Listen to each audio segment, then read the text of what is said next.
You get to hey, what's up, guys? What's going on? Welcome back. Hope y'all are doing well. Fulham versus Arsenal. Why? Why? What's going on, man? You can't play this bad and lose. I mean, or you can. Obviously, you're going to play that bad and lose. That's what's going to happen. But you can't play this bad. You can't play this bad. The last game, you end up playing decently well. You just need to work out some kinks here and there.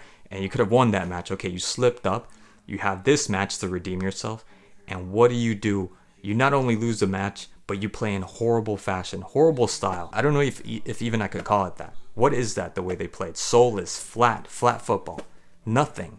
Absolutely an abomination of football for a team that's sitting in first place, right? Or was sitting in first place for many weeks, and then last season for many months. Barely enough chances to be able to score a goal also.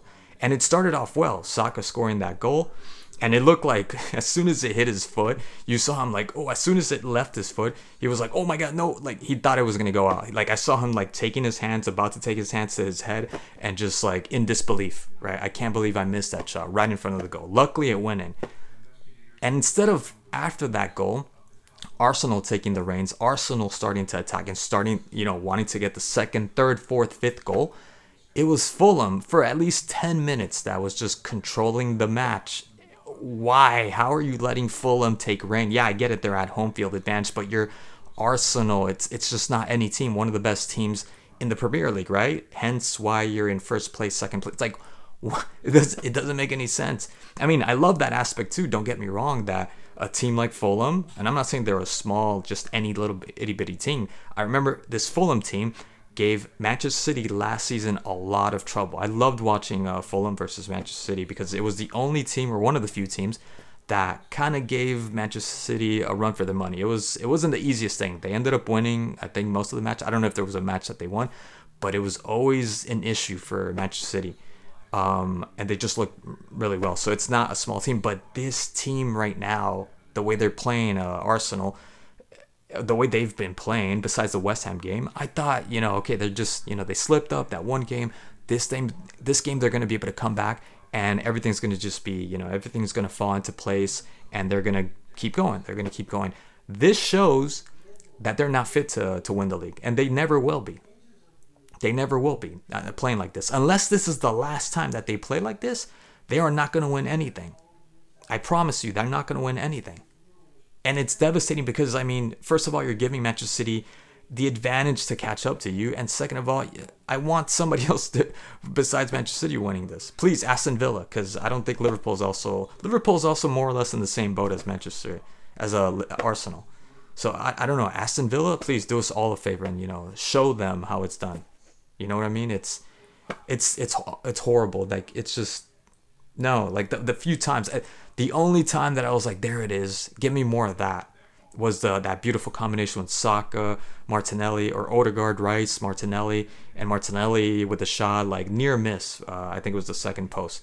Just beautiful combination. That's what Arsenal does best, and that's the only time that they were able to do that. And then Saka, I think it was a Martinelli cross, and Saka, dude, you got to do better than that. And it was on your favorite foot too, and ends up just like skyrocketing that to the stratosphere. Control the ball, I don't know, do something else, like somebody would say, I know a lot of people would say, like, that's not an easy shot. These are pros, come on. Like the Jimenez goal, the goal that he scored, wasn't the easiest goal either. I mean, it's just a tap in, but believe you me, there's a lot of people that get that wrong. And that harkened back, that reminded me, that was a throwback to the old strikers, the Crespos, the Saviolas, that would always, more or less, more than not, be able to score a goal like that.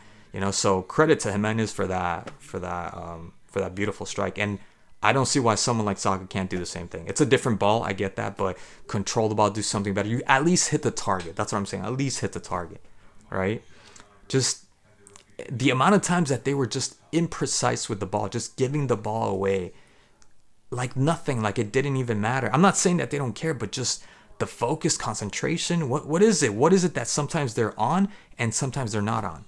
What the venue? What is it? Credit to Fulham too. Fulham, had a good game. They could have scored like 2-3 more goals. The Pereira free kick, that was going in.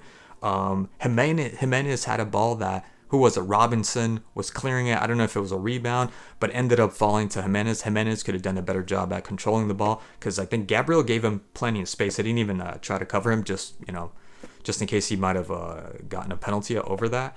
But he could have done a better job, and the ball kind of like escaped him just a little bit. But they had other opportunities to score, definitely. And then the goal that they scored, what's his name, De Cordova-Reid?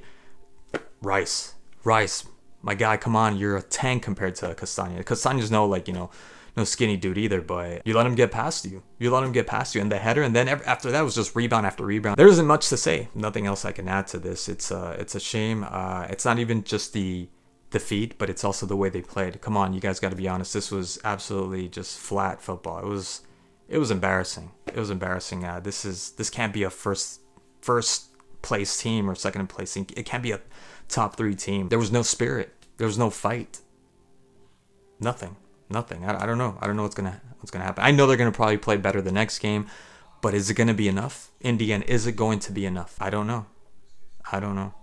We'll see. Anyways, guys, that's all I want to talk about. Thank you so much as always for tuning in, and I'll catch you guys in the next one. Peace.